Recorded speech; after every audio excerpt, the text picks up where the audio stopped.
सफल बने, समर्थ बने, पावन बने जीवन।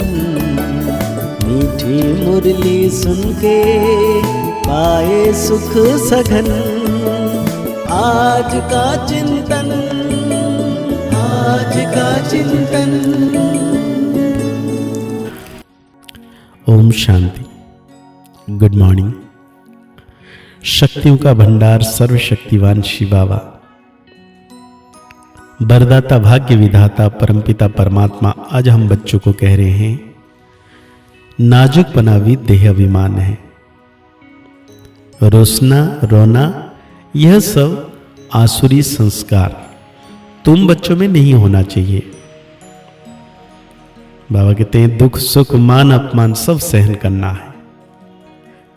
साथ में बाबा पूछ रहे हैं हम बच्चों को कि सर्विस में ढीलापन आने का मुख्य कारण क्या है।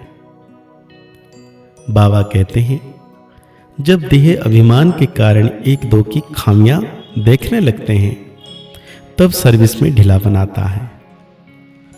आपस में अनबनी होना भी देह अभिमान है।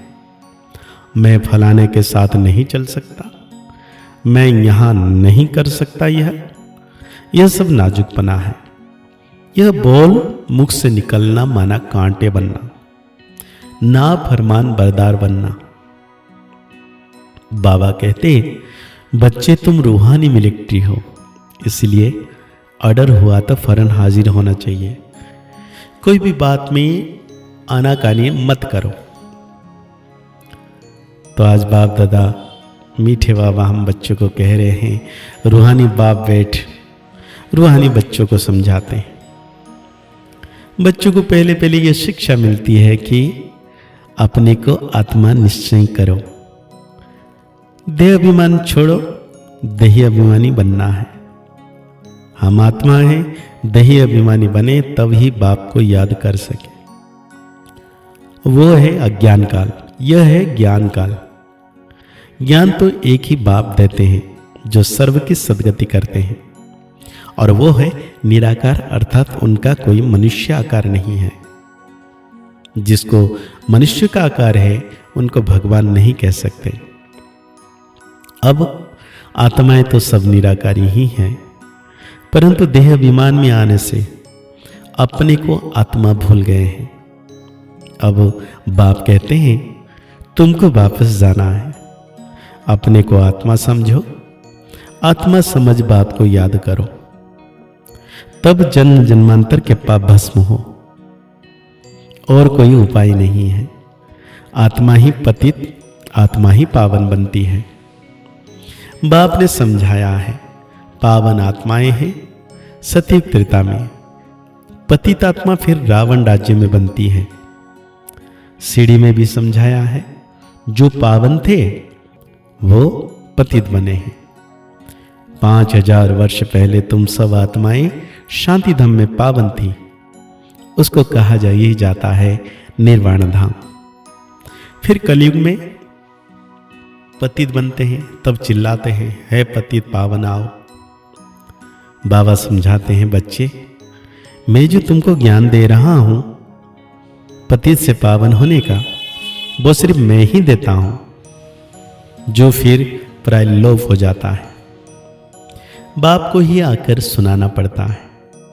यहां मनुष्य ने अथाह शस्त्र बना दिए हैं, इतना शास्त्र बना दिए हैं बात मत पूछो।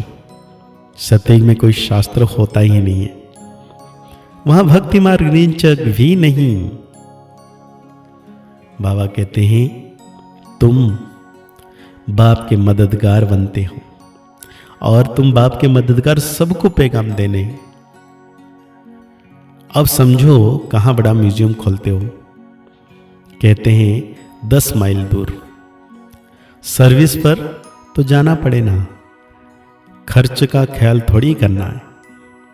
बड़े से बड़ी गवर्नमेंट बेहद के बाप का ऑर्डर मिलता है, जिसका राइट हैंड फिर धर्मराज है। उनकी श्रीमत पर ना चलने से फिर गिर पड़ते हैं। श्रीमत कहती है अपनी आंखों को सिविल बनाओ, काम पर जीत पाने की हिम्मत रखनी चाहिए। बाबा का हुक्म है, अगर हम नहीं मानेंगे तो एकदम चकनाचूर हो जाएंगे।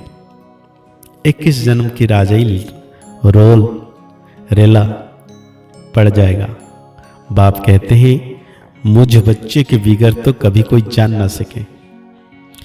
कल पहले भी आहिस्ते आहिस्ते निकलते रहेंगे। यह है बिल्कुल नई बातें। यह है गीता का युग, परंतु शास्त्र में इस संगम युग का वर्णन नहीं है। गीता को ही द्वापर में ले गए, लेकिन जब राजयोग सिखाया तो जरूर संगम होगा ना। परंतु किसी की भी बुद्धि में यह बातें नहीं है। बाबा कह रहे हैं अभी तुम्हें ज्ञान का नशा चढ़ा हुआ है। मनुष्य को है भक्ति का नशा। कहते हैं भगवान आ जाए तो भी हम भक्ति नहीं छोड़ेंगे। ये उत्थान और पत्थान की सीढ़ी बहुत अच्छी है, तो भी मनुष्य की आंखें नहीं खुलती हैं। माया के नशे में एकदम चकनाचूर है। ज्ञान का नशा बहुत देरी से चढ़ता है। पहले तो दैवी गुण भी चाहिए। बाप का कोई भी ऑर्डर हुआ तो उसमें आनाकानी नहीं करनी है। यह मैं नहीं कर सकता हूं, इसी को कहा जाता है ना फरमान बरदार। श्रीमत मिलती है, ऐसा ऐसा करना चाहिए। समझाना चाहिए कि शिव बाबा की श्रेष्ठ माते हैं और वह है ही सदगति दाता। दाता कभी उल्टी मत नहीं देंगे। बाप कहते हैं मैं इनके बहुत जन्म के अंत में प्रवेश करता हूं। इनसे भी देखो लक्ष्मी ऊंच चली जाती है। गायन भी है, फीमेल को आगे रखा जाता है। पहले लक्ष्मी फिर नारायण। यथा राजा रानी तथा प्रजा हो जाती है। तुमको भी ऐसा श्रेष्ठ बनना है। इस समय तो सारी दुनिया में रावण राज्य है। सभी कहते हैं राम राज्य चाहिए। अब है संगम। अब इन लक्ष्मी नारायण का राज्य था तो रावण राज्य नहीं था। फिर चेंज कैसे होती है ये कोई नहीं जानते। सभी घोर अंधियारे में हैं। समझते हैं कलयुग तो अभी छोटा बच्चा रेगड़ी पहन रहा है, तो मनुष्य और ही नींद में सोए हुए हैं। यह रूहानी नॉलेज रूहानी बाप ही रूहों को देते हैं। राजयोग भी सिखलाते हैं। श्री कृष्ण को रूहानी बाप नहीं कहेंगे। वो ऐसे नहीं कहेंगे कि है रूहानी बच्चों। ये भी लिखना चाहिए। रूहानी नॉलेजफुल बाप स्पिरिचुअल नॉलेज रूहानी बच्चों को देते हैं। बाप समझाते हैं दुनिया में सभी मनुष्य है देह अभिमानी। मैं आत्मा हूं ये कोई नहीं जानते। इसलिए आज बाबा धारणा के लिए हम बच्चों को कह रहे हैं धारणा करनी है। बहुत मीठे शांत और अति मीठे स्वभाव का बनाना है। कभी भी कड़वा नहीं होना चाहिए, मीठा स्वभाव बनना है। कभी भी क्रोध नहीं करना है। अपनी आंखों को बहुत बहुत सिविल बनाना है। बाबा जो हुक्म करे उसे फरमान फौरन मानना है। सारे विश्व को पति से पावन बनाने की सेवा करनी है, अर्थात घेराव डालना है, अर्थात सकाश देना है। तो आज बाबा हम बच्चों को वरदान दे रहे हैं। बाप की याद द्वारा संतोष की परिस्थितियों में भी सदा सुख व संतोष की अनुभूति करने वाले महावीर भव। बाबा कहते हैं सदा बाप की याद में रहने वाले हर परिस्थिति में सदा संतुष्ट रहते हैं, क्योंकि नॉलेज की शक्ति के आधार पर पहाड़ माफिक परिस्थिति भी राई अनुभव होती है। राई अर्थात कुछ नहीं। चाहे परिस्थिति असंतुष्ट की हो, दुख की घटना हो, लेकिन दुख की परिस्थिति में सुख की स्थिति रहे तब कहेंगे महावीर। कुछ भी हो जाए, नथिंग न्यू। नथिंग न्यू के साथ साथ बाप की स्मृति से सदा एक स्थिति रह सकती है। फिर दुख अशांति की लहर आ भी नहीं सकेगी।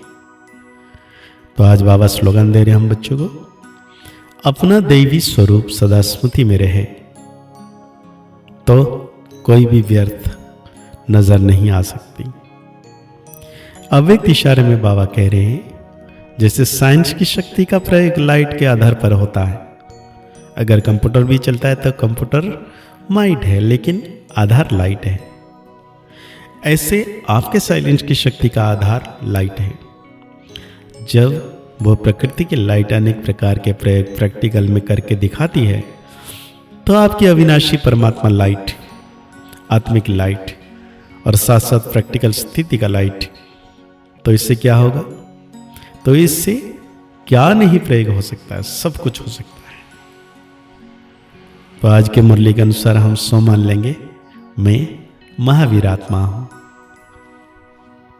मुरली को और गहरी रीति से चिंतन करते हुए निरंतर शिव बाबा की याद में रहना है कि शिव बाबा मेरे मस्तक के ऊपर है, उनकी किरणें बरस रही है और मैं आत्म सितारा पावन बनता जा रहा हूं। मुस्कुराते रहिए, आगे बढ़ते रहिए, पुरुषार्थ करते रहिए, खुश रहें, स्वस्थ रहें, मस्त रहें।